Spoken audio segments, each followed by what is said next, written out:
বলিউড অভিনেতা রাজকুমার রাওয়ের বিরুদ্ধে গ্রেফতারি পরোয়ানা জারি হওয়ার পর তিনি আদালতে আত্মসমর্পণ করেছেন।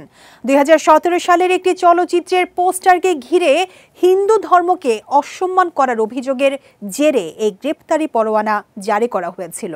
ভারতীয় গণমাধ্যমের এক প্রতিবেদন থেকে জানা গেছে, গ্রেফতার এড়াতে রাজকুমার রাও দ্রুত আদালতে হাজির হয়ে আত্মসমর্পণ করেন। আদালত তাকে কিছু শর্ত সাপেক্ষে জামিন মঞ্জুর করেছে। মামলাটি ধর্মীয় সংবেদনশীল হওয়ায় আদালত পরবর্তী শুনানিতে 8 বছরের পুরনো এই মামলার উভয় পক্ষের বক্তব্য নতুন করে শুনবে বলে জানা গেছে। যদিও এই বিষয়ে রাজকুমার রাওয়ের পক্ষ থেকে এখনো কোনো আনুষ্ঠানিক বিবৃতি দেওয়া হয়নি। প্রতিবেদন থেকে আরও জানা যায়, 2017 সালে মুক্তিপ্রাপ্ত বহেন হোগি তেরি ছবির একটি পোস্টারে রাজকুমার রাওকে শিবের বেশে বাইকে বসে থাকতে দেখা যায়। এই ছবিটিকে ঘিরে তখন স্থানীয় শিবসেনা তীব্র আপত্তি জানায় এবং হিন্দু ধর্মকে অসম্মান করার অভিযোগ তোলে।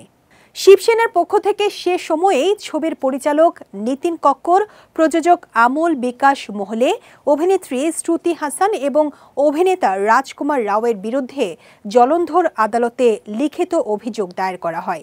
সেই ধারাবাহিকতায় 8 বছর পর অভিনেতা রাজকুমার রাওয়ের বিরুদ্ধে গ্রেফতারি পরোয়ানা জারি করে আদালত।